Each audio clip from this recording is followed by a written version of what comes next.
आचार्य प्रमोद कृष्णम ने कहा कि भारतीय सेना ने पाकिस्तान को मुंहतोड़ जवाब देकर अपनी वीरता और शौर्य का परिचय दिया है, जिसकी जितनी प्रशंसा की जाए उतनी कम है।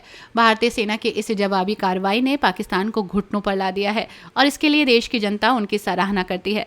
हम अपनी सेना के साहस और बलिदान को नमन करते हैं।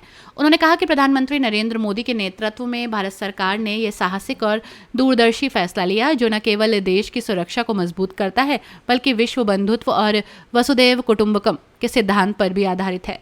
यह निर्णय दर्शाता है कि मोदी जी एक और शौर्य और पराक्रम के प्रतीक हैं, तो दूसरी ओर वैश्विक शांति और एकता के पक्षधर हैं। उनका ये कदम भारत को विश्व गुरु बनाने की दिशा में ऐतिहासिक है।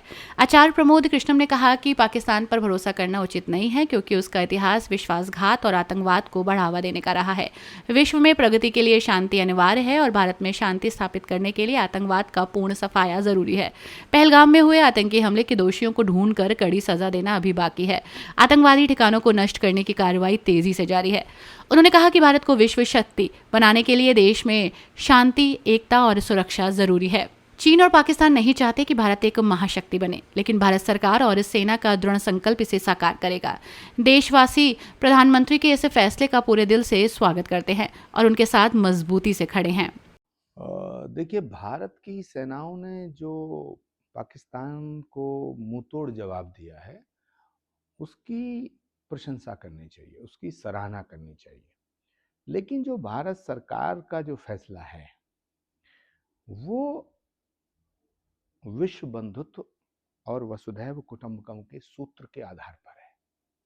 क्योंकि कोई भी दुनिया का देश अगर तरक्की कर रहा है, तो वहां शांति होना जरूरी है। पीस अगर नहीं है, तो फिर प्रोग्रेस नहीं हो सकती। और नरेंद्र मोदी जी भारत के ऐसे प्रधानमंत्री हैं जो एक तरफ शौर्य, पराक्रम के लिए भी जाने जाएंगे, सख्त से सख्त फैसले लेने के लिए भी जाते हैं और जाने जाएंगे हमेशा। लेकिन शांति के दूत के रूप में भी उन्होंने इतना बड़ा फैसला लिया। हालांकि पाकिस्तान के ऊपर भरोसा करना, मुझे लगता है वो भरोसे के लायक नहीं है। लेकिन हम भारत हैं और भारत को विश्व गुरु बनाना है, तो भारत में शांति होनी चाहिए। पहलगांव में हमला जिन आतंकवादियों ने किया है, उन्हें ढूंढकर निकालना अभी शेष बचा है। आतंकवादियों के ठिकानों को नष्ट किया गया है और किया जाना चाहिए।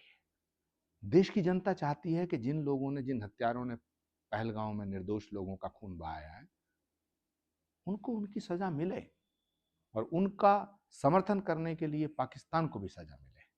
तो जिस तरह पाकिस्तान पे भारत की सेनाओं ने जो जवाबी कार्रवाई करते हुए पाकिस्तान को घुटनों पे ला दिया है, उसके लिए हम भारत की सेनाओं की सराहना करते हैं, भारत की सेना का को नमन करते हैं, उनका वंदन करते हैं और भारत के प्रधानमंत्री के फैसले का स्वागत करते हैं। और पूरे देशवासियों को भारत के प्रधानमंत्री का स्वागत करना चाहिए, उनके फैसले का स्वागत करना चाहिए। क्योंकि भारत एक बहुत बड़ी महाशक्ति बनने जा रहा है। चाइना और पाकिस्तान नहीं चाहते कि भारत एक महाशक्ति बने। चाइना चाहता कि भारत युद्ध में उलझ जाए। चाइना की जो साजिश है, उसको भारत के प्रधानमंत्री ने नाकाम कर दिया है। तो मैं भारत की सेनाओं का और भारत के प्रधानमंत्री के फैसले का स्वागत करना चाहता हूं।